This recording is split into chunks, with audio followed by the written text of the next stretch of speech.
All right, everyone, we're going to get started in just a minute. We'll let folks that are trickling in grab some seats, and then we will go ahead and get started. But thank you all for being here. Really excited to see so many new faces. It's this day, the first day of the school year, and then I think graduation day are my two highlights of the year, being able to see everyone coming in fresh and new, and then fast forward 4 or 5 years from now, being able to see and celebrate all the accomplishments of folks stepping out and going into the next phase is also really exciting, both of which happen in this same beautiful room that we're in now. So it's a pretty exciting thing. I'm just going to wait one more minute for folks to continue to come in, and then we will get started. While you're waiting here, I will say for anyone who didn't, we have these sheets of paper in the back there, and I have a couple up here. If you are interested in scanning this QR code and just signing up a form for families and friends of our students, just put your email address on a listserv that we have so that as we're communicating out information over the course of the year about things that are happening on campus, things that might be relevant for you to know, this will make sure that you're on that list for us so that we have that information for you. No obligation, but I would encourage you to do it. Worst case, you can just delete stuff if you're like, I don't want to read this anymore. But generally speaking, again, I promise you it's going to be useful information. We're not going to bombard you with emails. So I would encourage you to do that. There's a few of these lingering up at the top of the stage here, and then in the back there's about 4 or 5. Feel free to scan the QR code, and I'll have them out later as well if you're coming back for the 3 o'clock welcome from President Sparks. You could fill it out at any point then too. All right, so without further ado, let's go ahead and get started. My name is Chris Chamberlin, and I am the Dean of Students here at Cooper Union, and it is my privilege to welcome you to the Great Hall. For any of you, is this your first time being in this space? Show of hands? Yeah? Oh, a whole lot of people. That's amazing. Great. Yeah. I am not a historian, so I could not tell you all of the history of the Great Hall, but I do know that Abraham Lincoln spoke at this podium. Lots of really amazing folks have come and gone in this space and presented lots of ideas and exchanges of information that our students are now sort of entering into that family and will be taking on that role as they continue with their 4 or 5 years here. So really, a really historic, beautiful space that we're in, and will kind of be the focal point of the education that we'll be delivering to the students over the course of the next 4 or 5 years if you're in our architecture program. So again, this is a friends and family welcome. If you are a current student, if you're one of our new students, you're more than welcome to stay. I'm not kicking anybody out. But just know this is really geared towards your family and friends. A lot of what you're going to be here, you're also going to hear a lot more about as the week goes on, so it will be somewhat repetitive for you. But by all means, you're welcome to stay. Just wanted to let you know, though, a lot of what I'm going to be doing here, my goal for the next 45 minutes or so is really just to give families and friends a taste of what's going to be going on over the course of the next week here, what Welcome Week looks like for our new students, and also to give family and friends some access to certain pieces of information so that if, for example, Wednesday of this week you get a phone call from our student that's your child or friend, and they're like, oh my God, there's nothing to do, I'm bored, there's nothing going on. This presentation will give you access to information so that you can actually see what is going on and how to help connect them with some of those resources and see what may be going on. And similarly, further into their college experience as they're at Cooper, if they're have questions about their academics, or they're struggling, or they just feel homesick, or feel like they need to be talking to somebody about something that's going on with them. I'm going to go over today sort of what those resources look like so that you as their families and friends have access to that as well, so that you can sort of help get them connected with folks that we do have here at Cooper that can sort of help them navigate as they're continuing through their time here. I'm going to do a quick little agenda here just to give you an idea of what we're going to cover. And again, my hope is to run through this within about 45 minutes for you. So I'm going to tell you a little bit about who I am, and then we are going to talk about Welcome Week. I'm going to brief overview of what our academic programs look like and what that experience will be like for students during their time here. Talk a little bit about what student life looks like at Cooper, provide access to student resources, and then just share some parting thoughts. I've been here at Cooper for about 13 years. Have a good bit of experience working with our students as they come in and transition through and graduate out. So I like to just compile a few things that I think I would want to know if I was in your shoes, being here today, sort of dropping off your family members to impart with, to learn from us over the course of the next few years. So some things I've seen and witnessed that might be helpful for you to have access to. Before I jump into all of this fun stuff, I did just want to check in with all of you and just make sure that we're also not losing sight of how are you doing? Because this is a rough day, right? Like, it's hot out, so that's never great. But there's also so many emotions that come into play with the start of the semester, the end of our summer, or going to college for the first time. In some situations, folks coming to college for the first time. All of those sort of learnings and engaging in a different way. Some partings and saying goodbyes later on today, or maybe over the course of the week as maybe folks are flying back to where they came from or driving back home. So I just want to make sure that you all are also just know that it's not lost on me and on Cooper Union that this is also a hard time. You know, it's a beautiful time, it's an exciting time, but it's tough, and it's a transition for students that are coming to study at Cooper, but it's also a transition for families and friends that are helping with that sort of process unfold. So I say that just to say be gentle on yourselves and acknowledge that, and and it's all okay. My brother just dropped his daughter off at college last week, and he cries at least once a day when I'm on the phone with him. Laura, our president, just dropped her son off at college last week, or a few days ago now, I think, for the first time. So you'll hear from her a little bit later this afternoon. So anyway, just know that's all normal, and it's okay to feel all those feelings. And my hope with this time together today is to help make you maybe feel a little bit more comfortable with what's going to be going on while your students are here with us, while they're studying with us. So real briefly, I do just want to give you a snippet of who I am as the Dean of Students here at Cooper. So I joined Cooper Union back in 2010. I'm Chris Chamberlin, Dean of Students. I use he or they pronouns. Joined Cooper back in 2010, so I've been here for about 13 years. Educationally, my background for graduate school was in counseling, psychology, and education. My undergrad is in philosophy, for those that are interested, a fairly divergent path from what we offer here at Cooper Union in terms of degree granting programs, but really tied very well into our humanities and social sciences faculty, which all of our students take humanities and social science classes as kind of to help build a core foundation for the work that you'll be doing in your professional programs. And we'll talk about that a little bit later this afternoon, and I'll talk a little bit more about that in a little bit too. I directly oversee our Student Affairs Division, so that consists of student life, housing, career development, student care, and support, and I'll talk more in depth about those areas. Also, just as a preface, I will have a copy of these slides available for you all on the Welcome Week schedule where these sessions were listed. I'm going to add a link where you can just download a set of slides from there, so no need to take notes or whatever. As we go through this, there'll be a lot of names and email addresses and contact information, so just know you'll be readily able to just access that by downloading it. And if you signed up for this magical little friends and family list, I will also make sure that a copy of the slides gets sent out through that as well. So no need to take copious notes or anything. I promise we'll cover, make sure you get access to everything. So I wanted to start off with just a quick little overview of what this week is going to look like for those that are staying here, and maybe some pointers that I would hope that maybe you can help reinforce as your students are communicating with you about the week. One thing I want to say is I want to encourage you to encourage your students to attend everything.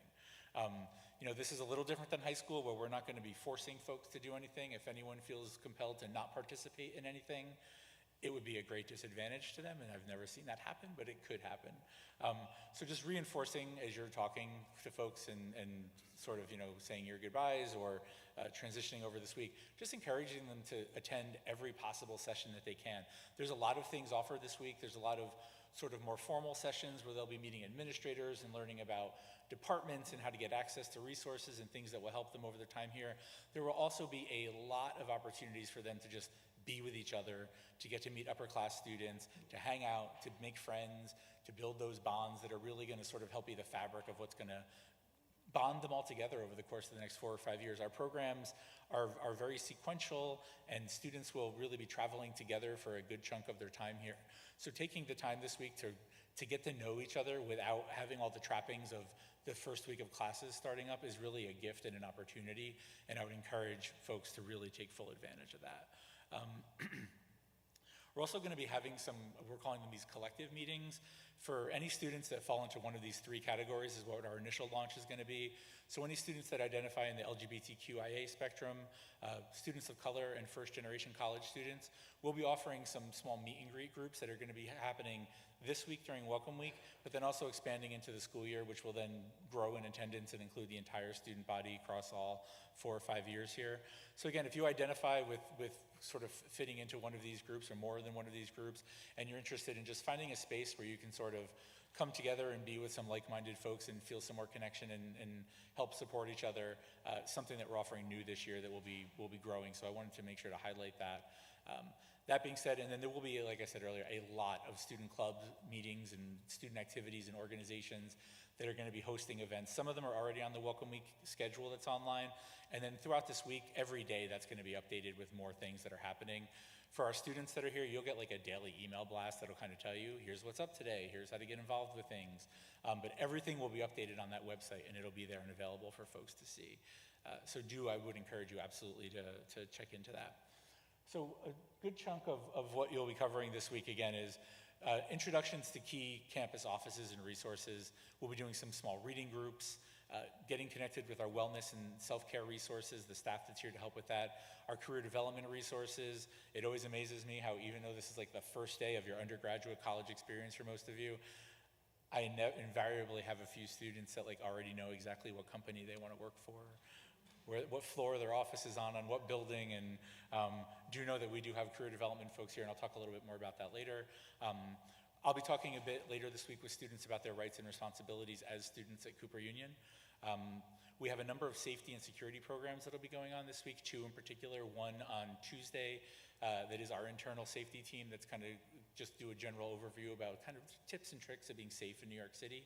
And then later this week, we have an optional self-defense workshop where we have a team coming in that will sort of do some more direct hands-on sort of how to stay safe in New York City for folks that want to do that. I always highlight that one with family and friends because I think it's, especially for folks that aren't familiar with New York City, might be something that is of interest, and you might want to encourage folks to attend just to, again, just to stay aware of what's going on in your environment if you're new to New York City and navigating a different environment.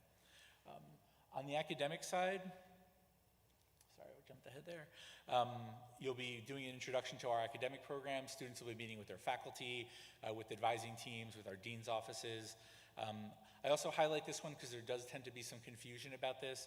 There is a calculus placement exam that goes on during Welcome Week. It is only for students that are in the School of Engineering. So if you are not in the School of Engineering, you do not have to worry about the calculus placement exam. And if you are in the School of Engineering, you only need to worry about the calculus placement exam if you've been informed by the math department and the enrollment team that you are eligible to sit for the calculus placement exam. It basically is if you have a significant amount of calculus exposure and you meet their testing requirements, you can take this exam to see if you can place out of Calc 1 and immediately start into Calc 2. I generally find students are best served by taking Calc 1 here. That's just my uneducated philosophy degree opinion. I am not a mathematician. I'd be happy to talk with anyone if you have questions about that. So also during Welcome Week, you'll be going over what our library looks like, how to get access to our library resources. That includes access to the other libraries that are in our consortium, which includes NYU's libraries. So lots of resources there available for folks. We have a Center for Writing that really does a lot more than just writing work with students. We'll be doing workshops this week around that, but really getting students connected to some academic support services if anyone feels like writing is either not their forte or just kind of want to have another set of eyes on documents that they're writing, whether it be lab reports later on in your career here or papers for your humanities courses. There's an amazing team set up through our Center for Writing that provides one-on-one attention for students. They just need to sign up for it. And then our student health insurance and healthcare in New York City, we'll be going over that. I'll talk a little bit about that with you all here today too, because I'm sure there'll be some questions about that. And then just a few major events towards the end I wanted to highlight. One is on Friday, we'll be doing a campus open house, and that really is a time for our new students. This building that you're in now, our foundation building, and across the street, 41 Cooper Square, will be open and staffed. So students will basically kind of self-direct, guide through. There's a little brochure that you can go and check out where all the labs are, all the classrooms are, meet the shop technicians, meet the faculty that are around, and really just kind of get a lay of the land before the actual school year kicks off on Monday. So on Friday, those buildings will be wide open, fully staffed, and you'll get to really meet people and see what things look like. I would recommend, if you have your class schedule, just taking a peek at that too. Like, I was one of those people who always needed to know or I always had those repetitive nightmares of not knowing where my classes were the first day, and like I was freaking out that I was going to be lost. So if that's you, if you share that with me, by all means, use this day to, and other days this week, but to map out kind of where your things are in the buildings if it makes you feel more comfortable. Just know you have access for that. Sunday the 28th, we don't have a whole lot scheduled. There'll be some social activities, but otherwise it's really just getting ready for the first day of class, which is the 29th. And then on the 30th, which is the first Tuesday of the semester, we'll have a school-wide convocation, again, here in this space. And that'll be all faculty, staff, and students coming together. Laura, our president, will be here again. She'll give a welcome remarks, as will some of the academic leadership. I'll be there. And it's really welcoming everyone back to campus, but specifically for our new incoming class, welcoming you to part of our community, welcoming you in as our newest members of our community. So it's fun. It's a quick half hour in here, and then outside, we all go outside and grab some food and eat a little bit, which is always fun to do. So that's Welcome Week in a nutshell. Again, the schedule is online. I would encourage you all to take a peek at what the schedule looks like kind of on a daily basis, just to there's more descriptions and a little bit more detail there.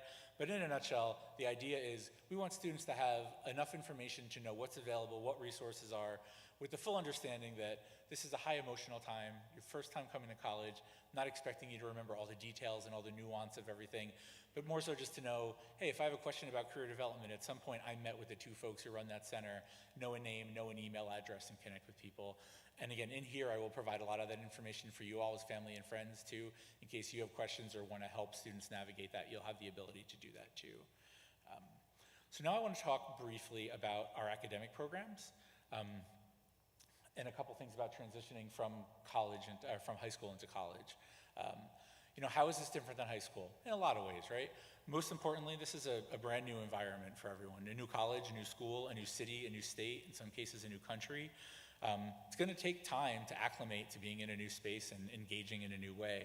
And part of Welcome Week is to help with that acclimation, but it's going to take a semester or in some cases, some people it takes a year to really feel comfortable in their shoes and comfortable in New York and navigating that. So, be gentle. And as folks might reach out to you that they're having a difficult time navigating, I think it's important to normalize that it can be challenging to navigate in, but know that we have a lot of support here for students, both peer and professional, and I'll mention some of that in a little bit. Academic work is just different in college, right? A lot of what, and particularly for your first year, a lot of what will be happening is sort of relearning things you've already learned, but learning them in a different way, and I'll kind of talk about that in the context of each program in a little bit. Another major difference is really student agency and self-advocacy. Really the students are in charge of their own education, and I hesitate to use the term hand-holding, but I feel like there's a lot less of what one may consider hand-holding that may happen in the K through 12 environment than in higher ed, where really, part of our job is to help students prepare for the next steps in their lives and to be more independent. So a lot of the experiences here are geared towards, students taking the initiative and reaching out. That being said, the first year is very much a transition year, and there are a lot of people here to help with that, advising folks, on the student affairs team, all over the place that will be here to sort of give some of those gentle nudges along the way. Another key reason I think for family and friends to sign up for the email exchange is just so that we can, as we're publishing information out to students, that's really relevant for you to see that you also get access to that.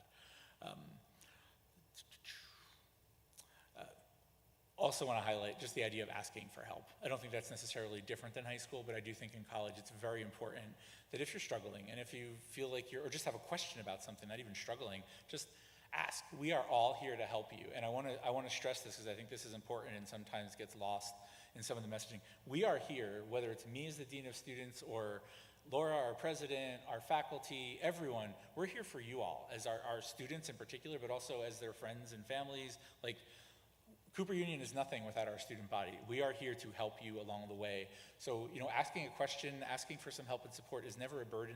It's never an inconvenience. It's never any of those things. That is literally what we are all here to do. So, I just want to make sure that that's named and put out there. Like, we are here to help in every way that we possibly can.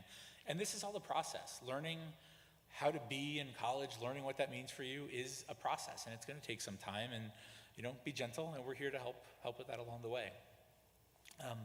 So now I'm just going to briefly talk about our programs. I'm assuming you're all familiar with what we offer here at Cooper since you're now studying here. But we have 3 degree-granting schools, the School of Architecture, the School of Art, and the School of Engineering. And then we have a Faculty of Humanities and Social Sciences that is not a degree-granting program, but we do offer minors in Humanities and Social Sciences, and there's a Humanities core set of courses that all students at Cooper take, which is HSS 1, 2, 3, and 4 that you take over a 4-semester sequence. And then there's a lot of electives that are also offered through the Humanities curriculum. But that's, in a nutshell, those are the 4 academic divisions that are here at Cooper. And I want to just provide you with some content information for those. But before I do that, just some common themes that are true in all of our first-year programs, whether you're an artist, an architect, or an engineer. I mentioned earlier the concept of like building a foundation, and that really is what the first-year curriculum does, and that's sequential from first to second semester. What you'll notice in all 3 programs is there's a lot of course sequencing that jumps from fall to spring. So in art, a lot of the foundation courses, the first half of it is the fall semester, the second half of it is in spring. Similarly with architecture, there's an architectonics course, which is your major studio class, half in fall, half in spring.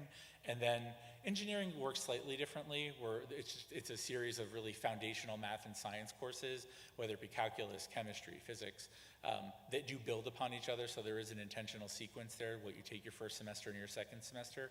But across the board with all of these, the common thread is you're really building the core set of courses that you're going to need for your more, the work as you progress on through years 2, 3, 4, and then 5 in architecture. You're learning the essentials, you're learning new ways of thinking. One of the things that's sometimes challenging for folks is sort of unlearning past ways of thinking. Depending upon what sort of your frame of reference is coming here, we have students sometimes that have been in specialized high school programs, maybe studying math and science or architecture or art, and are very, very narrowly focused on just how they do their work, which has been very successful. But part of being here is learning sort of how to undo some of that thinking and give yourself an opportunity to think with a fresh and different set of eyes. So your faculty will be helping students sort of navigate that. Big part of the first year is developing relationships with peers and with your faculty, who will generally be with you for your entire time of your program here. And then these humanities core courses that really serve as a foundation for the social science perspective of what your education looks like. I mean, for those of you who are familiar at all with what Peter Cooper was about, and when he created Cooper Union, the idea was to educate people so that they can use that education to take it out into the world and make this world a better place. And a key way of how that lives on today and how our education has evolved is our humanities courses are one of the ways that students have an opportunity to take what they're learning in their professional programs and apply it to some of the humanistic aspects of what the core humanities courses look like. So I'm going to give you some contact info here, just again, so you all have it. And again, these slides will be available for you online. You don't need to write this all down. But so for the Irwin Channing School of Architecture, Haley Eber is our Associate Dean. She'll be here at 3 o'clock for that welcome session. And then our academic administrator there is Monica Shapiro. Monica, if you are a student in the School of Architecture, Monica will be your best friend. Monica knows everything about course scheduling, pretty much everything in the School of Architecture. She's been here 40 plus years and is a guru at all things administratively architecture. So a name to know for sure, but again, this is all available for download. And then all students, once your programs start up in next week, will be assigned an academic faculty advisor. So all students in the School of Architecture will have a faculty member that they get assigned, and you'll get that information in your studio when you actually start up with your program. Advising looks a little different in the other 2 programs, and I'll share that with you now. So in the School of Art, our School of Art is led by Mike Essel, who's our dean. Adriana Farmiga is our associate dean, and then Fran Green is the assistant dean. Fran really focuses on academic advising from an administrative perspective, and then we have Doug Ashford, who's a full professor and the faculty academic advisor, who also works from a faculty advising perspective with all students. So academic advising in the School of Art is really a process that's managed both with Fran Green and with Doug Ashford. So course scheduling questions, anything like that, they would be your point of contact for. And Doug, as a faculty member in particular, will meet with every art student and really talk to you about, what are your hopes and dreams and aspirations? What do you want to be? What does being an artist mean to you? So that he can sort of help you navigate that pathway for you for your 4 years here. Because for every program, and this is true of art and architecture and engineering, a big aspect of your education is what we're teaching you in your classrooms, your studios, your labs. But another big part of it is what exists outside of these spaces too. What exists in New York City, how to connect with a lot of those resources and those experiences too, to make sure that you're getting kind of the full breadth of information that exists outside of our academic programs too. And your faculty advisors are going to be great resources at doing that. And then with our School of Engineering, we have Barry Shoup as our dean. Lisa Shea is our Associate Dean for Educational Innovation. She works a lot with research and graduate students. And then Ruben Savitsky is our Associate Dean for Academic Affairs. For the School of Engineering, Ruben Savitsky is a name for all first-year students to know for sure. He will serve as the advisor, academic advisor for all first-year engineering students. So if you are a first-year engineering student, Ruben Savitsky will be your academic advisor. After year one, your advisor will likely change. If you're studying in our Bachelor of Science in Engineering program, the general engineering program, Ruben will remain your advisor. If you are major specific programs, mechanical, civil, chemical, electrical, after year one, you will transition into that program and you will be assigned a faculty member within your actual academic program who will be your academic advisor for the remainder of your time here at Cooper. So again, wanted you to have just contact info for these folks. And then we also have some administrative leadership and academic leadership in humanities and social sciences. Nada Ayad is our associate dean. Kit Nichols is our director for the Center for Writing. Again, an incredibly invaluable resource as somebody and his whole team can really help students with academic struggles. And then our visiting professor and academic advisor, Ninad Pandit, is the academic advisor for HSS. One of the ways that you'll interact with Ninad initially is if anyone's a transfer student or if you have any college credits and you're considering requesting to transfer credits in for humanities courses, Ninad would be the person that you would reach out to do that and to make that connection. So I wanted to just mention a couple other things before I transition into talking a little bit more about student life and whatnot. So one thing I want to say, and this is important for you all to hear, but also, and I'll be reiterating this to students this week, is, I know, and we've probably all been saying this for years now, right? The pandemic has been hard. It's been hard on everyone. It continues to be difficult on everyone. This year in particular, I think it's important to note and highlight, it is not lost on us the fact that for many of you that are coming to study with us this year, a good significant portion of your high school education was probably disrupted in a pretty significant way. Probably for most folks, at least 2 years may have been fully virtual. We also know, just because we're plugged into these things, that the education that a lot of folks experienced during those 2 years wasn't necessarily exactly where it had been previously. And a lot of students that are entering college right now are apprehensive and have some anxieties about how well prepared are they for what they're about to experience in college. I say that, one, to normalize it, and two, to let you know we are aware of that, and we have been engaging with faculty around how they're teaching our first-year students to make sure that we're offering lots of space for questions, lots of space for understanding that, as you're learning something, for example, most engineering students will start in Calc 1. I'll just use that as an example. If your professor starts off and they're going over topics that they're assuming that perfect opportunity to be like, let's take a quick pause here. And, this is something that I don't remember from high school. And I imagine there's going to be a lot of those things. And that may come up in engineering classes. I'm also confident that will come up in art classes and in architecture classes and in humanities classes. So really important, your faculty should be primed for this, but encouraging students too. Like if you're struggling and you're just not sure, or you feel like the class is starting way out of the gate and you need to jump back a little bit, voice that. And we have faculty have office hours. Your academic advising folks are all people that are here that can sort of help set that right from the beginning. Again, I'll be reiterating this over the course of this week as we're working with students directly, but I wanted you all to sort of hear it from me as well, and also just reinforce that as students start taking their classes, not next week, but the week after, if they're starting to experience that anxiety, have some context and some resources too to help them connect them with. But faculty should be working very gently with students as we're sort of acclimating to sort of learning how to learn again in a different way for all of us, quite frankly, but not lost on us that this past year has been troublesome for learning. So again, ask lots of questions, point out what you don't know, seek clarification. Faculty office hours are probably one of the most resource thing I can offer to folks that I think people often don't take full advantage of. When I see students come December that maybe have struggled a little bit over the course of the year, more often than not, they did not meet with their professors during their office hours. Highly recommend that. I mean, it's really an opportunity for, in some cases, one-on-one interaction with your professors to really kind of get a leg up on what's going on and understand what's happening. There's peer tutoring, there's peer mentoring services, and then a significant amount of professional support too that I'll go over in just a couple seconds for you.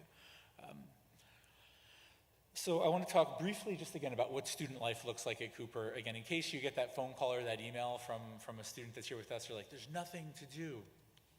I assure you, there's plenty to do. So we have I think it's like 89 currently student clubs and organizations that are registered and active here at Cooper. So there's a lot going on that students do that they're involved with. Those range from a lot of professional societies and professional organizations that might be geared towards a specific topic, like a steel bridge team, association of architects, all sorts of professional-based groups, but also a ton of just fun social organizations. We have a Chinese yo-yo club, we have an a cappella singing group, we have several different musical organizations of students that play musical instruments. We also have an athletics program that many people don't know about because Cooper Union is not necessarily on the map for athletics, but we do have athletics. COVID and the past few years has kind of put a little bit of a damper on us fielding teams, so to speak, but we have been able to refield a soccer team. So we do have a fully functioning soccer team that plays against other colleges. There'll actually be tryouts during Welcome Week for folks that are interested in that. But we have a student activities director whose name is Jose, who works with students to help get them involved in things. So for other sports, as we were able to open them back up again, we haven't been doing indoor sports because of COVID and mask mandates, but historically we've had a basketball program, a volleyball program, and as we can, we hope to reintroduce those. But really, Jose meets with students all the time to help kind of get their ideas off the ground. So we can always start a new club, a new organization, get folks connected with a lot of the sports leagues that are around in New York City that bring intercollegiate students together. So lots of options there. Just by a show of hands, how many folks here are either you if you're a student, but if not, your student is living in our student residence hall? Good, so a good number, awesome. So know that we have a lot of resources in the student housing program as well. There's full-time professional staff who live in that building. There's student staff that are assigned as RAs to the floors. So students living in the building also have layers of support there for them, after hours and during normal hours too. And in terms of, again, student life, I'd be remiss not to just mention New York City. New York City has so much to offer in terms of access to information, culture, heritage, concerts, museums, all those things, oftentimes at extremely reduced rates for college students, and we help sort of get folks connected with discounts and all of that. So there's a lot of ways to get involved and be connected with both internally the organization and outside within New York City at large. So the next part of what I want to talk about here is some student resources, and these are things that we're going to be going over in pretty great depth over the course of this next week with our actual students, but I just wanted you all to sort of have a taste of what's available, what that looks like, just so you have that information at your fingertips again as questions may come up or as things may rear their head, so you also can sort of help direct folks into the right way of getting help and support. A couple things I just wanted to stress, how to get support. One thing that I think is really important is encouraging folks to keep lines of communication open with family and friends. I know that sounds simplistic, but I would encourage even folks today, as you're, some folks may be staying for the week if you're traveling, some folks may just be in and out today. As you're sort of having those sort of conversations with our students, I would encourage you to come up with what is your expectation for communication as the school year goes on? Because I guarantee you there's probably two very different sets of expectations going on out there. You may be expecting to hear from your student every hour, and they are probably planning on communicating with you every other month. Maybe not that diametrically opposed, but sometimes it is. So I would encourage you just to have that conversation. Talk a little bit about, hey, this is your first week away at school. Do you mind maybe once a day, just either send me a text and let me know things are okay.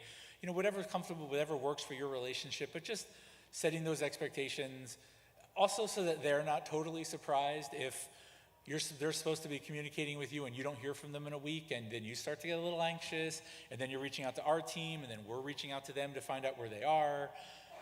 We'll do that, and we want to make sure that everyone is safe and healthy and in a good space.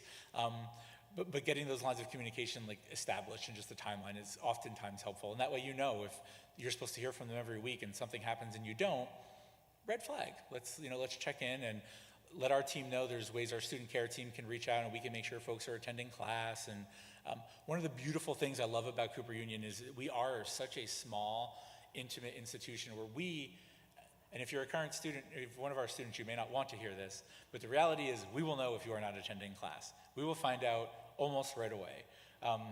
Course attendance really is not optional. Our programs move pretty quickly. Being there is really essential. So when you're not in class, your faculty will note that. And when you miss a couple classes, chances are they're going to reach out to someone from a student care side and say, hey, Tom hasn't been in class for 2 weeks now. They haven't responded to my emails. And then we'll find Tom. We'll do the best that we can to see where Tom is and see what's going on and see how we can get them connected to care. Sometimes that may mean an outreach to you all if we're concerned about something. But generally speaking, more often than not, the experience is they just got wrapped up in life and whatever it is, or they were sick or something, but the communication is really important, so just want to stress that. Asking questions, I mentioned that. Reaching out to peers, faculty, and professionals for support. I'll go into that a little bit more detail here, what that looks like and how to do that. Respond to outreach. If your student gets an email from us like, hey, we're worried about you, we just want to check in. Responding to that email is a great first way to help bridge that divide and help us help you. So wanted to toss that out there. Some of the other resources that are available, these are some more on the academic side. So our faculty who are teaching students, great resource. Academic advisement teams, the dean's offices, our Center for Writing, the folks in the library, student financial services and financial aid teams, and our international services and international students and scholars office. I did want to give a highlight to Hala Al-Qasim, who is our director of that office. So for anyone here who's an international student, really important to know Hala's name and also just pay attention to things that are going to be happening this week that Hala will be hosting. She'll be hosting some breakfasts, some other meet and greets for international students. So if you are studying with us internationally, pay close attention to those things on the Welcome Week schedule. Again, you'll get invaluable information from Hala about visa statuses and all that, but also just opportunities to connect with other students who are kind of going through a similar experience as you. And she's just an amazing human being to get to know. So here, from a student affairs perspective, and again, I will email this so folks have these contacts for you. We have a student care team through our office. So their email is studentcare@Cooper. That consists of Alex Fisher, who's our director of student care and support, and then we have 2 full-time clinical mental health professionals, Cassandra and Elizabeth, who both serve as student care coordinators who are also on staff. Their job is basically to make sure that if a student's struggling, or not even necessarily struggling, but just looking for some extra care, help, support, maybe they want to see what it's like to try therapy, they can help facilitate that for our students. We do have a full counseling program here at Cooper we provide to our students free of charge, which includes connection with local clinicians. We have a network of about 20 therapists in the neighborhood. We provide, again, someone will go over this week, the exact details, but students reach out, make appointments, we cover those expenses for you. We also have a program called Timely Care. In the updated slides, not the one up here, there's actually a link to this, so you'll get this as well. Students can sign up, create an account, and this is free for them. It gives you 24/7 access to free physical and mental health care access.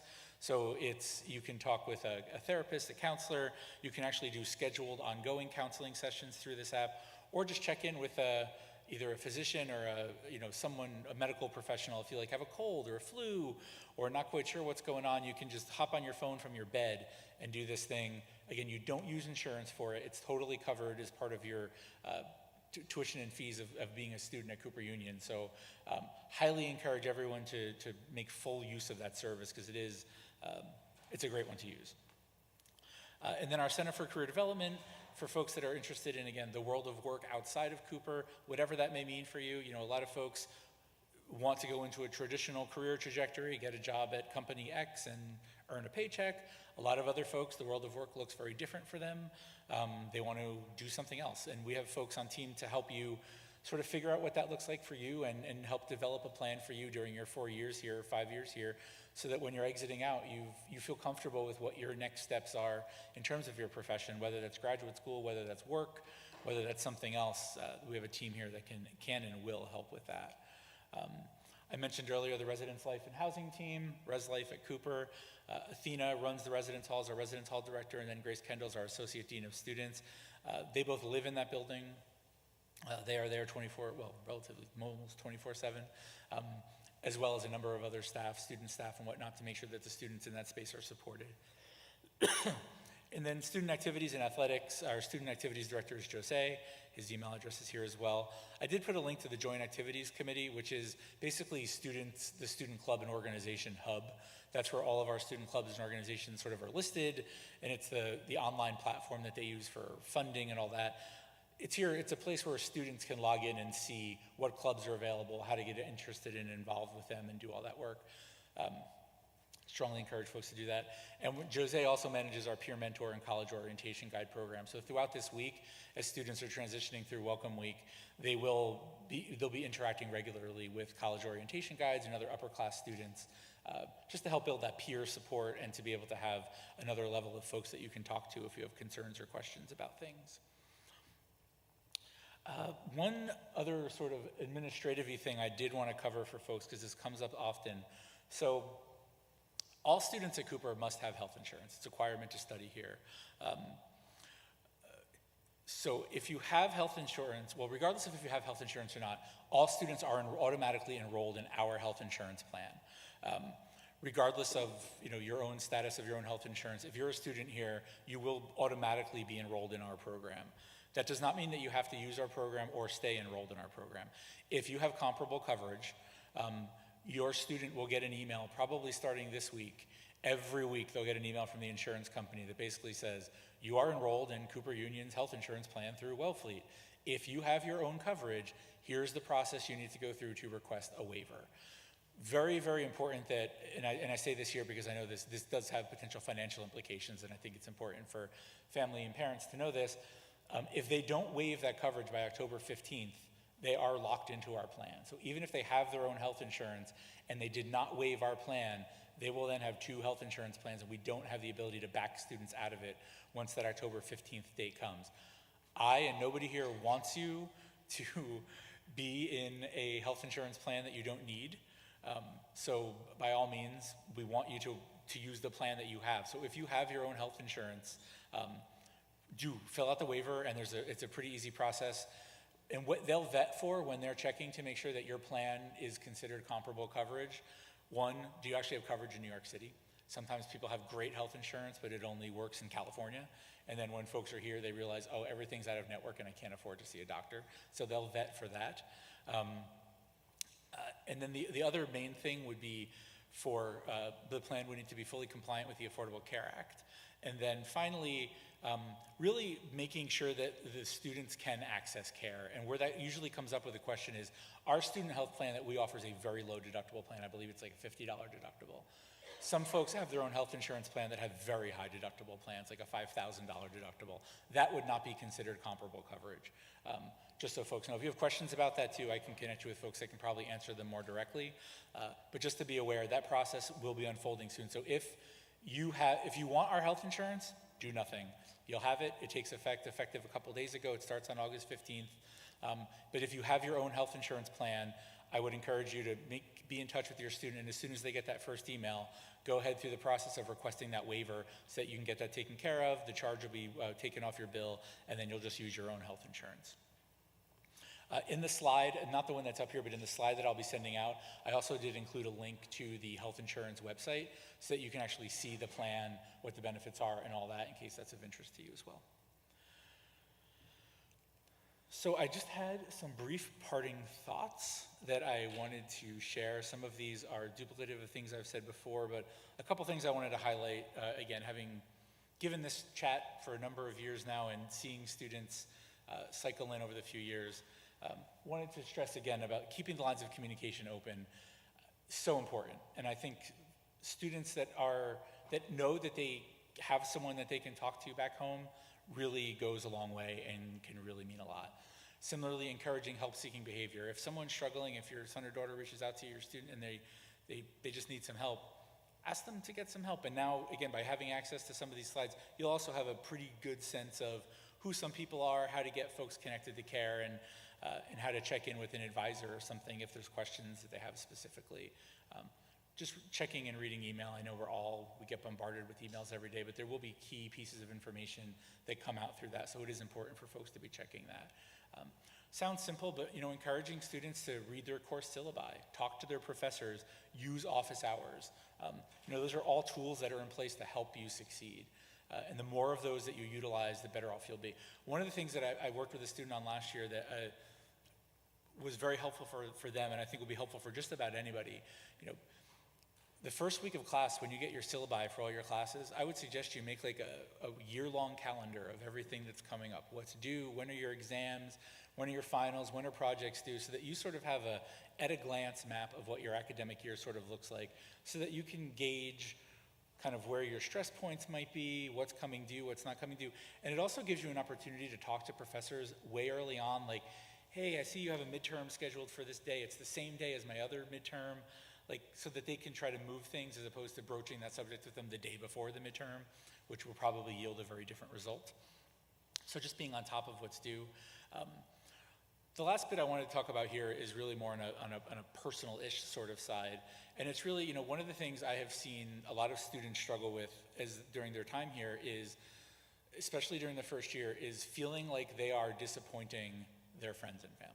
In some way, shape, or form, like they get their first grades back and they didn't do as well as they had hoped they would have done. A lot of our students have never gotten anything other than an A in some situations, or at least in certain subjects. They've always excelled, incredibly well at certain things. Maybe they've gotten to a place where they don't really need to study. Like they go to school, they sort of absorb information in the classroom, and they've gotten A's all the time. And then they're here, they're studying, they're taking classes, and they get a B, or they get a C. And for a lot of folks, it sounds really simple, but for a lot of students, that can be really traumatic. A student who's never gotten a B before, getting a B is not always, is something. I've had more than one student in my office in tears because of a B.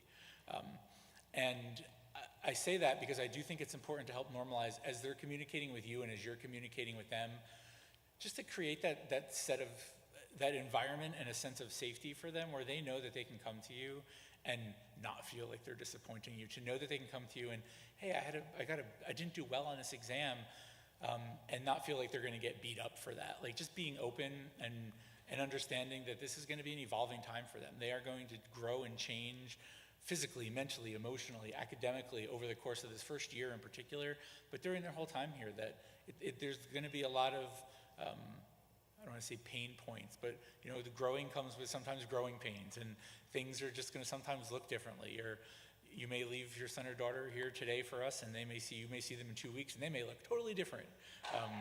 I did that. When I went to college, I went home 2 weeks later, and I went back with blue hair and my tongue pierced. And my father did not know what to do. Still not sure, 20-something years later, that he knows what to do with me. But I say that just to help normalize, students are gonna experiment, they're gonna grow, they're gonna change, they're gonna be coming into their own identity and who they are. Our team, Student Affairs, and other academic folks here are here to help them along the way, but any way that you can help on the home side to, help set that tone and make them feel comfortable and keep them in a space where they feel comfortable talking to you about what's going on, especially if they start to struggle, knowing that they have someone at home that they can talk to can often mean a lot. And last, being gentle with yourselves. Again, this is a time of great change for you too. Whether it's folks that will now have a new home situation, somebody moving on to college, and have an empty bedroom in your house, and what does that mean for you? To just all the trials and tribulations that come with having somebody starting college in New York City. So I say that just to be gentle on yourselves. Also for you, ask questions today. At 3 o'clock, there'll be a general welcome. Laura, our president, will be here. She'll really be the focal point of that, but our academic leadership team will also be in, and just to give a meet and greet, say hi, and then there'll actually be a mix and mingle outside. So you'll have access to a lot of folks today, a lot of If you have questions, please don't hesitate to ask them. Similar for me, I will be sticking around here after this. If you have some specific questions you want to ask me, happy to answer them. I will be here for that. And again, just as a reminder, so it's 1:52 right now. At 3 o'clock, we'll be gathering again back in this room if you're available for the official welcome. Laura, President Sparks will be here, as will the academic leadership, just for a brief half hour. She'll be welcoming you officially into our community and kind of kicking off our welcome week.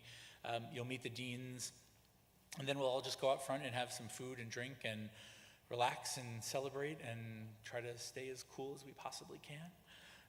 And my last slide is, thank you all so much for carving out some time and chatting with me. I appreciate it.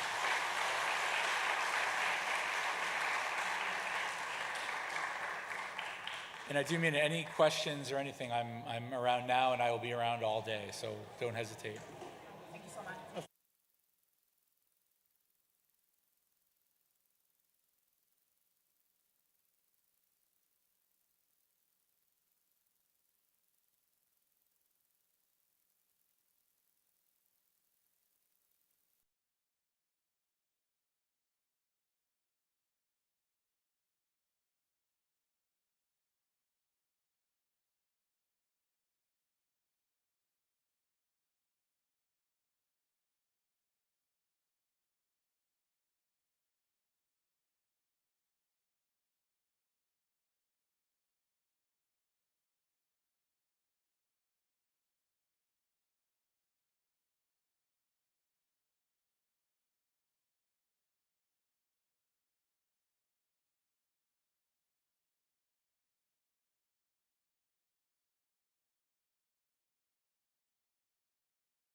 Hey everybody, just want to give you a quick welcome. We're going to get started in about 5 to 7 minutes, so feel free to relax, enjoy yourselves, and we'll get started in a few minutes. How are you?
Hey everybody, we're going to just give it another probably 4 minutes or so. We'll probably get started about 3:05.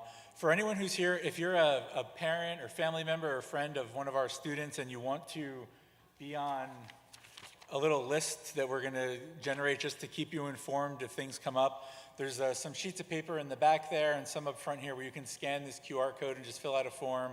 Just gives us your email address so we can let you know kind of important things that come up on campus over the course of the year or anything like that. So I would encourage folks to do that if you haven't done so already. Otherwise, just relax, enjoy yourselves, and we'll get started in, like I said, probably 4 minutes.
All right, everyone, I'm going to give us a one minute warning. 1 minute warning. If folks that are kind of gathering around could come on in and get settled, we're going to get started in 60 seconds.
All right, everybody, welcome. We're going to go ahead and get started here. Ooh, dramatic light shift. That worked. Everyone quieted a little bit. We like that. Welcome, everybody. My name is Chris Chamberlin. I'm the Dean of Students here at Cooper Union. It's my pleasure to welcome you here today. I know I met with a good number of you earlier today for some of our parent info sessions. Parent and family info sessions. If you weren't able to attend one of those and you want to kind of get some of that information, they were live streamed, and there will be a link available online where you can watch one of those presentations if you're so inclined. And I'm also going to be posting up my slide deck for that, which gives a lot of contact information and just resources that you may want to have should your student reach out to you with some questions or concerns during their time here. It's a pretty good resource for you. So I guess the first thing I wanted to do was maybe if we could all just give everyone in this room a big round of applause and congratulations for where you are today.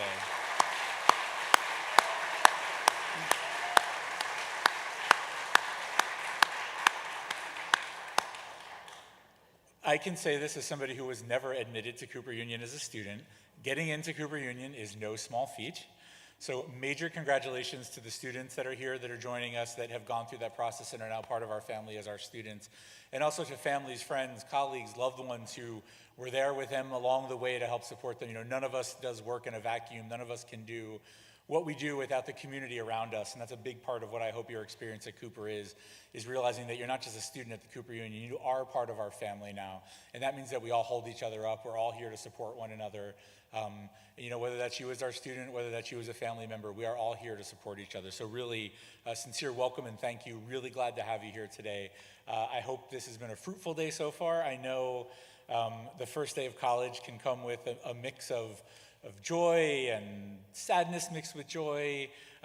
Normally I do a little check-in now to see if there were any tears of joy that have been shed, maybe some partings when we left someone. Mike Essel, the Dean of our School of Art, is a notorious crier, so I am not surprised that he's already shed some tears today. But I shared this earlier. I have a brother who recently dropped his daughter off at college earlier today, and it's his first child going to college. Not today, earlier last week.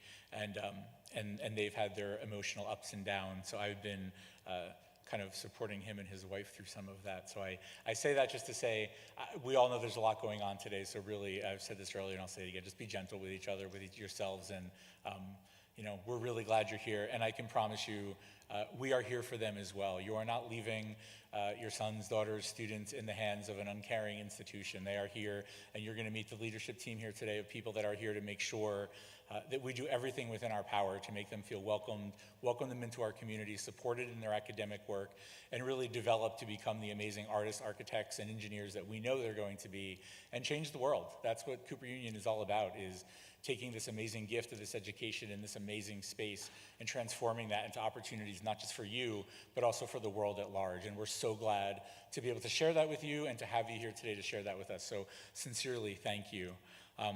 So today you're going to hear from a few folks, starting off with Laura Sparks, who's our president, and then each of our academic leaders will just give a quick intro, say hello, really just to give you an opportunity to have some faces and names. And then after this, we're going to go outside, right outside the front doors of this building. There's a park set up, some food and drink, and just a nice reception and celebration.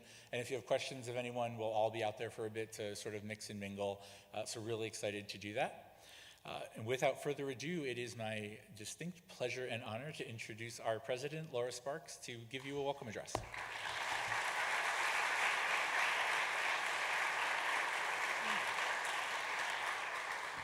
Thank you, Chris, and hello, everyone. It is such a pleasure to officially welcome you. I want to add my congratulations. You made it, and as Chris said, that is no small feat.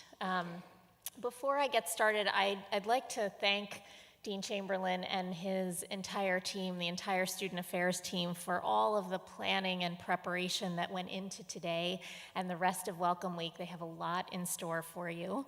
And I want to thank Natalie Brooks and all of the teams that she oversees as well, our fantastic facilities team who got the buildings ready for the semester, our health and safety committee, which has done just incredible work over the last now several years, particularly in helping our full community really successfully navigate life and school and work in the midst of a global pandemic. The deans and their teams have been really busy, hard at work getting ready for you. And of course, our faculty has been busy preparing for your arrival, and I know they're really eager to start seeing you in classrooms and studios and labs. This is just such an extraordinary day. To our newest Cooper students, you are about to begin an incredible journey in an absolutely incredible city. And for the families and loved ones here, I know that today marks a new moment in your journey too. Just a few days ago, there seems to be a theme here. I was sort of sitting in your seats, metaphorically speaking. We dropped our oldest son off for his first year of college, and so you and I kind of share a special bond, and we're going to travel these next 4 to 5 years together. We all come at this from different perspectives as students, as parents, friends, and loved ones. But I think we all likely share a common hope. And that is that the college experience will unfold in a place that is both supportive and has plenty of room for independence, exploration, self-expression, a place that stretches our worldviews while also feeling like a home.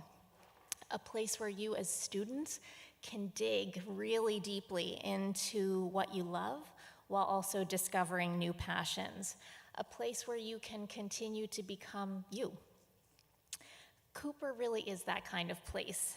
Our distinctive faculty and academic deans really get to know our students individually and provide opportunity for academic and creative exploration in these buildings and more broadly in New York City and around the world.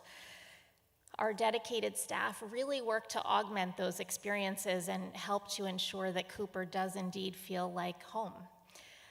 The camaraderie of a small student body, I think, really allows students to experience Cooper life together as peers, as neighbors, as friends, really helping to grow and inspire one another's practice and celebrating together and comforting and caring for one another.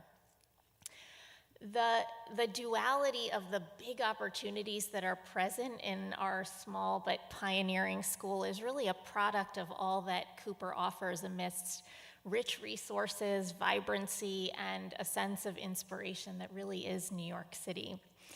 More than a third of you are intimately familiar with that already as native New Yorkers. You yourselves have chosen to continue your studies here to really maximize those big city experiences in the context of the disciplines that you're going to explore here. Others, whether you hail from upstate New York, neighboring New Jersey, or Connecticut, the 22 other states that are represented in this incoming class, or from other countries around the world, you all recognized the appeal of pursuing your education in one of the greatest cities in the world, and we're so pleased to have you here.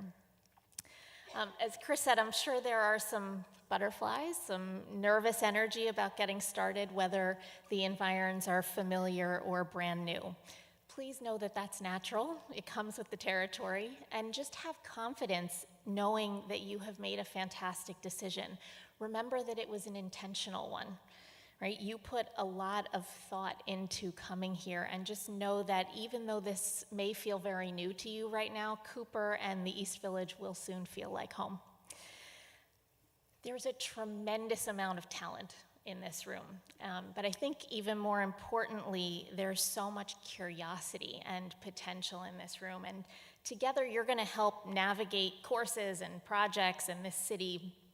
You're going to hold one another up. You're going to hold each other accountable. You're going to hold us accountable as your mentors and educators, and you will challenge one another to explore new perspectives and unfamiliar ideas. And it will be challenging. Along the way, you may have moments that feel like failure, and I want to encourage you to really remember in those moments that some of our greatest learnings happen when we fall down and pick ourselves back up. That's all part of the process, right? It's part of uncovering new ground. And in those moments, sometimes people question whether they belong here. And I want you to remember that you do. You absolutely belong here. We have confidence in that because you chose the Cooper Union and the Cooper Union chose you, right? This was a mutual choice, and a lot of time and energy and thinking went into that choice. So have confidence in it, even in those tough moments. One of the great hallmarks of a Cooper education is being able to connect what you learned here to a broader societal context and purpose, as Chris said, right? To really look ahead to the intellectual, creative, and academic adventure that awaits you, and to ask how it will create meaning in your own life and in the lives of others, how it will matter for the greater Cooper community, what can address the issues facing the city of New York, what can make a difference for people in need, whether right here in our own neighborhood or halfway around the world. And you're going to start seeing that kind of work unfolding as you start looking more and more at the work of our upper class students and our alumni. And all of that is just as our founder, Peter Cooper, intended when he opened this very building in the mid-1800s. Right? He intended for this institution to play a role in the civic and cultural life of New York City and of the nation. And for all those who studied here to better their own position in life, we want you to do that here, so that in turn they could contribute to their communities and to the world at large. And for over 160 years, the Cooper Union has served that purpose as both an academic institution and as a public forum. Right? So you're sitting in a room where active and engaged citizenry have been convening since this building went up and continue to do that today. It's a place where some of history's boldest voices have shared and debated new ideas, where great American movements have taken shape. Right? Abraham Lincoln addressed his counterparts from this great hall to argue against the expansion of slavery. Susan B. Anthony had an office on the second floor of this building, and she and Elizabeth Cady Stanton would do work up there and then come down here and organize meetings to try to advance the right for women to vote. Abolitionist Frederick Douglass advocated in the Great Hall, so did Red Cloud of the Lakota Sioux and Little Raven, chief of the Arapaho, who spoke on the rights of Native Americans. Some of the earliest workers' rights campaigns took place in this room. And some of the earliest meetings to form the NAACP took place in this room. Generations later, meetings to form ACT UP took place here. You're part of all of that now, and you're part of what will happen in the future because of it. In recent years, we've hosted experts and authors, scientists, artists, and historians, performers, politicians, activists, and more who have weighed in on a wide range of issues pertinent to our time. From climate change to the immigration crisis, to mass incarceration and racial representation in every aspect of our lives. If there is an issue that is important to you, there's a place here for you to weigh in, to debate, to lead, to contribute, as so many of your predecessors have before you. Right. From its founding, the Cooper Union has been organized around the belief that communities are made richer because we are more than the individual, right? More than one race or culture, more than one expression of gender or sexuality, more than one perspective. The fact that you made your way here to Cooper means that you are ready to join in our common pursuit to really push boundaries toward a better world, to activate your potential in demanding and rigorous fields of study, and to envision what comes next. A fundamental part of making those connections is understanding that learning, which is really what drives the progress that we make as a society, is not a solo pursuit. It's something that you will undertake as part of a collective and collaborative process with the guidance of an accomplished faculty, with the inspiration of ideas and texts and conversations and discoveries that came before you, and with the active participation of your peers. The people sitting around you, they are your future collaborators, teammates, allies, friends for the next few years and long after graduation. Collaborate, yes, with rigor, and also with kindness, with support, with respect for one another, right? These relationships will make your own work richer, and they will make our community stronger. And you are joining a remarkable community of artists, architects, and engineers who have passed through these doors for over 160 years. You'll hear a lot about our alumni. Why? Because we're really proud of them. We're really grateful to them. Their accomplishments offer inspiration. Their challenges remind us that setbacks are temporary, that we are resilient, that our learnings from failures fuel new ideas. There are so many stories of their experiences here at Cooper and their contributions and careers that followed their time here. So we celebrate our alumni and their accomplishments, and we look forward to introducing you to them and helping you connect with them along the way. To our parents who are here today, as Chris said, you may be feeling both the excitement of your student joining this phenomenal community of such incredible artists, architects, and engineers, thinkers, and creators, while also feeling that tug of separation, right? The tension of hope and of worry about how your students will fare in demanding fields of study with a new level of independence and in a new community. I can't take away all of those concerns, but it may help to remember the role that you have played in helping to get them to this point, right? And contributing to what brought your students here to begin with. You were and you always will be their first teachers, and you should take some comfort in that as you say your goodbyes.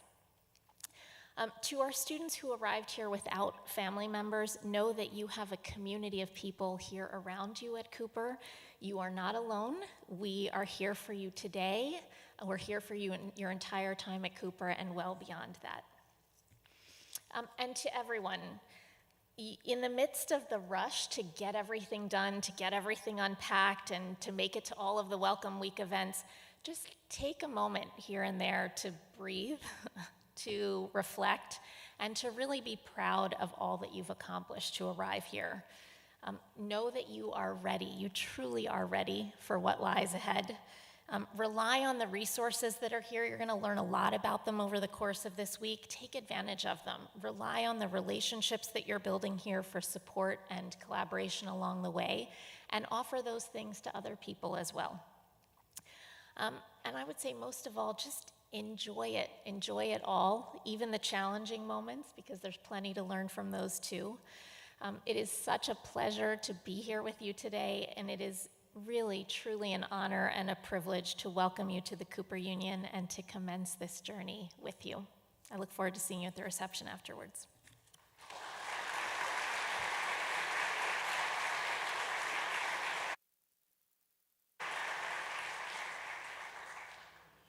Thank you, Laura. I wanted to, so each of our academic leadership is just going to pop up real quick. you'll get to meet some names and faces, and then just a quick hi, whatever it is, quite frankly, they want to say. I did not give them many instructions, so this will be an adventure for all of us. First, and certainly first and most exciting for me because she's first, is Haley Eber. She's the Associate Dean of the Irwin S. Channon School of Architecture.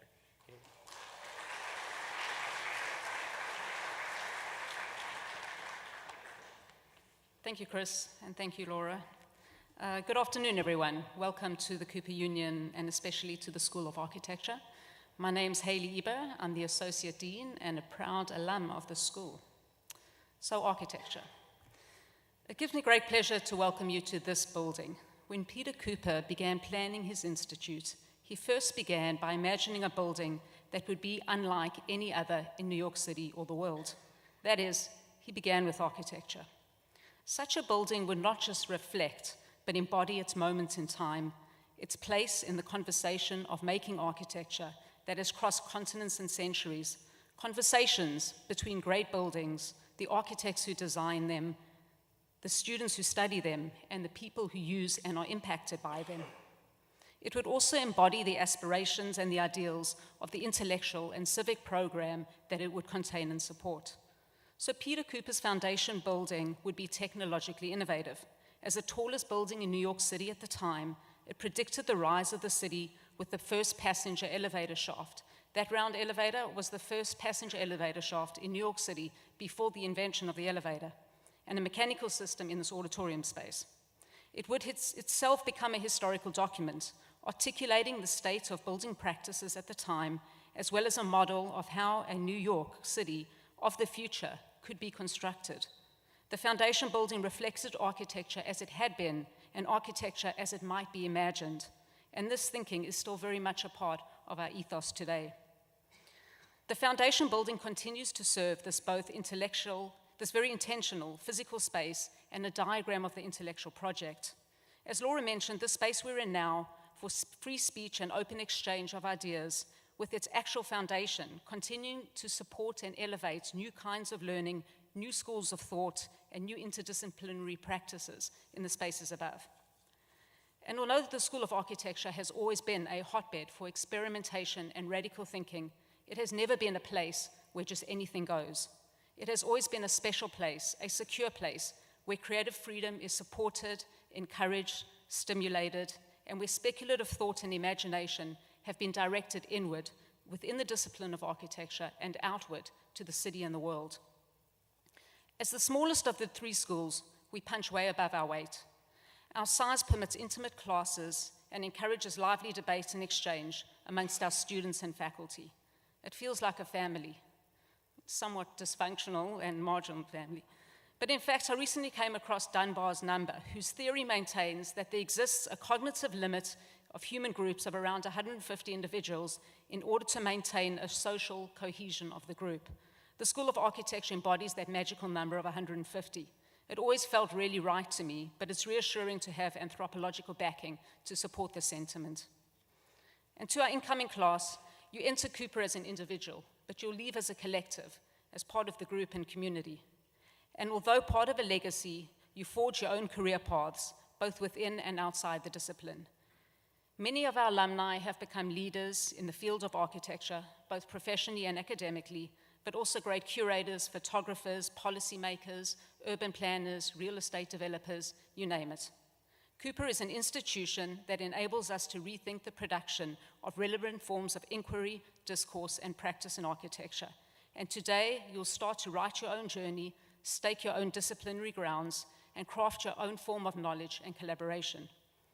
I think that Cooper Union is now more than ever a place to test and develop new practices that might be ever more effective for meeting the many significant challenges that you as our students, we as your teachers, and that we all as citizens of the world will face in the months, years, and decades to come. So with that, welcome.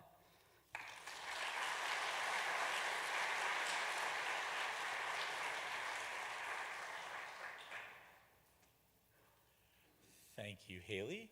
And now for our School of Art, I'd like to call up Dean Essel, Mike Essel, the Dean of School of Art.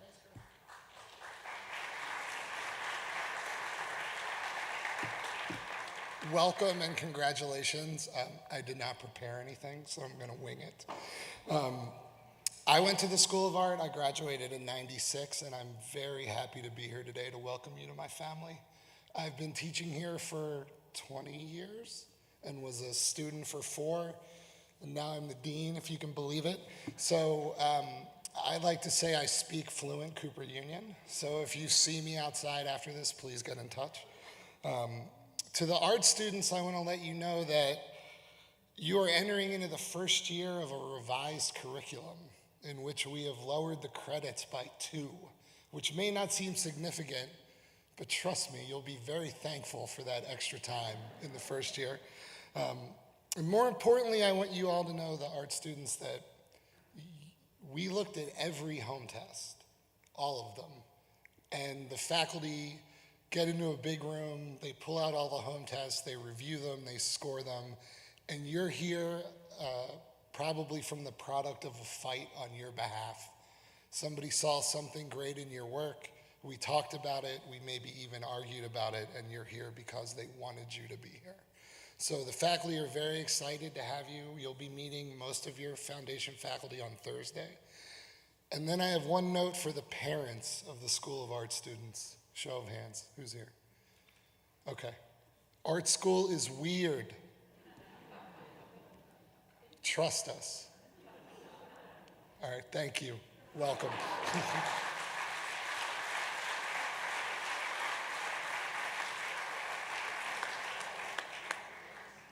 Thank you, Mike.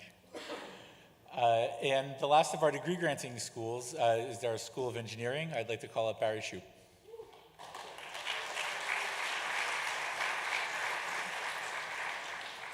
Well, good afternoon, and I'd like to add my personal congratulations and welcome to Cooper Union. We're all incredibly excited to have you here, and we're equally excited to see how you are going to contribute to Cooper Union, because it's not a one-way kind of a process. You influence us in terms of what we do. This year's incoming engineering class is an exceptional class with exceptional credentials. Women comprise 50% of the incoming class.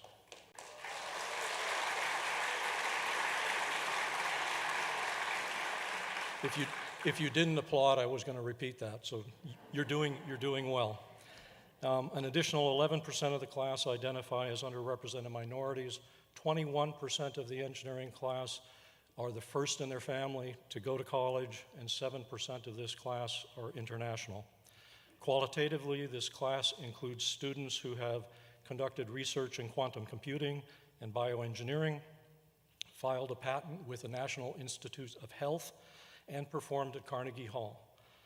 They are builders, inventors, problem solvers, from designing a guitar that changes color based on the frequency of the music that's being played, to a bike-powered washing machine, to designing a prosthetic arm.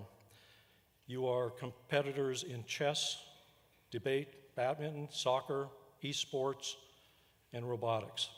This class is community-driven and seeks to make an impact by volunteering as EMTs and junior firefighters, interning for city and state representatives, working in nursing homes, making PPE for frontline workers during the pandemic.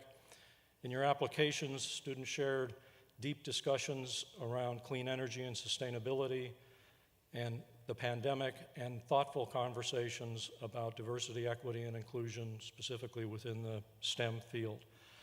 What I will tell you is that the School of Engineering has been going through some transitions the past couple of years in terms of the curriculum. It's an exciting time to be at Cooper. Our curriculum includes, for you all coming in, we now have 4 minors that you can select in addition to your major. So we have a math minor, a computer science minor, a bioengineering minor, and a new HSS minor. We recently introduced a new course structure called the Vertically Integrated Projects, or VIP course structure, which allows students to work on large-scale projects for an extended period of time. It's very project-based learning, and a lot of what comes out of that is application of your discipline, but then also professional skills like teamwork, like communications, like project management, and those kinds of things. And so this year, we're offering 4 of those VIPs, which include smart cities, solar decathlon, frontier and bioengineering, and motorsports. We continue to expand our interdisciplinary course offerings. This coming year, for the first time, we will offer interdisciplinary capstone projects within engineering, so there will be students and there will be faculty from multiple engineering disciplines working on a common project. And we continue to work closely with the other schools in terms of offering interdisciplinary courses at the intersection of architecture, art, and engineering. Students will have the opportunity to take some really cool courses like generative machine learning for architecture, data science for social good, empathetic robots, art markets and non-fungible cryptographic tokens, and introduction to sustainability and alternative energy, to include many, many other ones. We also are working very hard to use New York City as our laboratory. And so we have external collaborations, and we continue to add to those external collaborations, so you have an opportunity to work in places that have incredibly first-rate equipment. So we have relationships with the Icahn School of Medicine at Mount Sinai, the Memorial Sloan Kettering Cancer Center, and the Simons Foundation Flatiron Institute, the Center for Computational Astrophysics. We're also beginning to reach out to industry, and we have relationships now with Bell Labs, IBM, and others on the way. And finally, we have expanded our summer study abroad program, and we now include Guatemala, Singapore, Italy, and Bosnia, and we include those to Germany, Spain, and Iceland. So what I will tell you is it is truly an exciting time to be at Cooper Union, and it's even more of an exciting time to be in Cooper Engineering. Congratulations, and I welcome to Cooper Union, and I am absolutely confident that this class will find Cooper Union experience very, very challenging and rewarding. And I will also tell you that myself and the faculty look forward to joining you along this journey. So welcome and congratulations.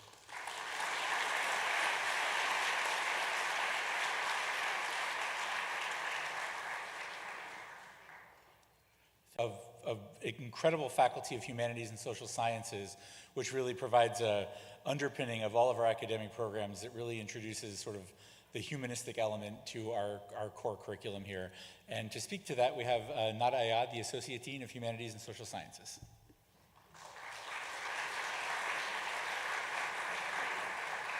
Thank you, Chris. Good afternoon, everyone.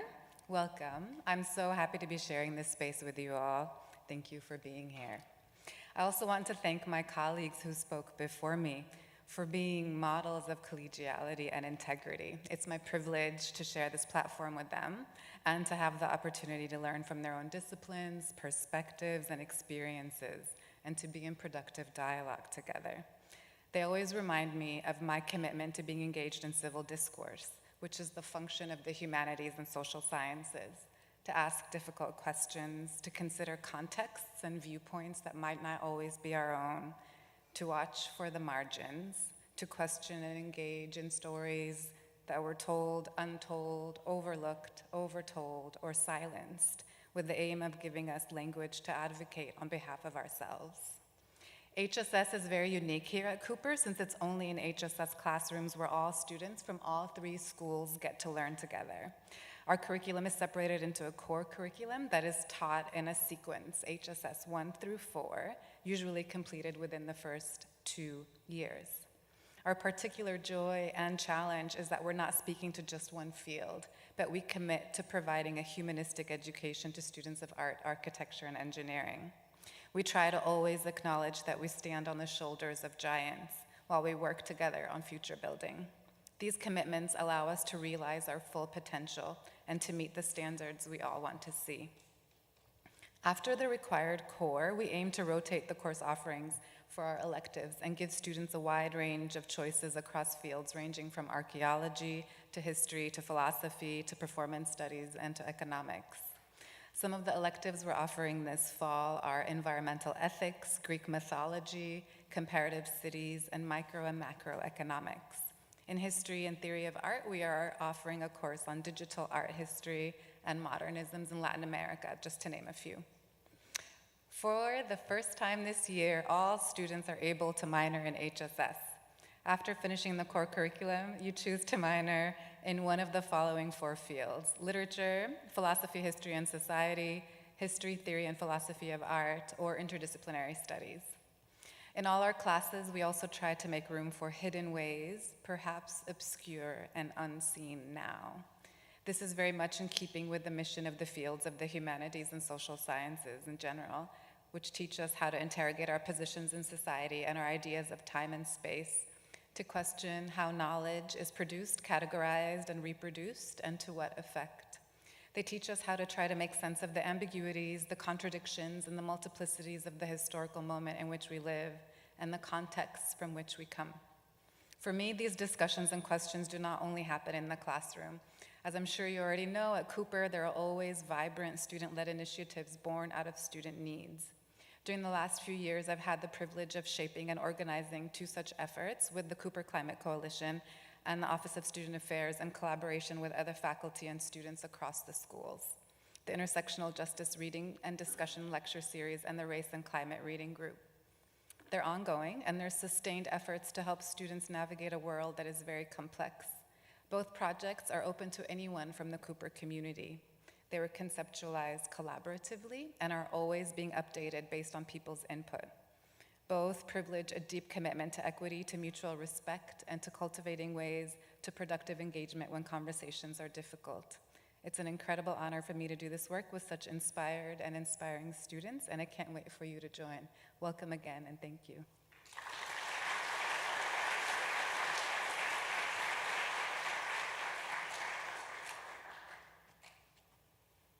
Thank you, Nada, and thank you to everyone, Laura, Mike, Barry, Haley. Appreciate everyone carving out time to be here with us today and get to meet all of you, which is the whole reason that we're here. So without, actually, I'm gonna send us all out to the reception in 1 second. One thing I did just want to follow up on, you probably just heard a lot of information and maybe a lot of acronyms and a lot of opportunities and a lot of programs and things that might be really exciting for you. Especially if you're one of our new students, I would encourage you as you go through this week, talk to a lot of the upper class students that you're going to be meeting with, whether they're your college orientation guides, peer mentors, RAs, whoever. I mean, everyone here I find to be super friendly and will gladly talk to you. But if you have questions about any of the research opportunities, things that they've experienced, tidbits, pick their brains and ask them questions. That's absolutely what they're here for too, is to help you navigate a lot of those things. I know sometimes hearing from the deans can just bring up a lot of really awesome things and all these things that can be really exciting for you to be able to do during your 4 or 5 years here. And a lot of those upper class students have already been engaged with and done a lot of those things and can sort of help give you their perspective on that and help you come up with a plan for you to pursue that yourself, whether it's study abroad, whether it's a VIP class, whether it's working in an art gallery, anything. So there's a lot of resources here available for you on a peer level too, so please take advantage of that. That being said, this concludes our welcome here in this great hall. Folks, we'd love for you to just, when you step outside, go right out the main doors and you'll see there's a reception set up. So please enjoy yourselves, have some food and drink, and welcome. Thank you all for being here.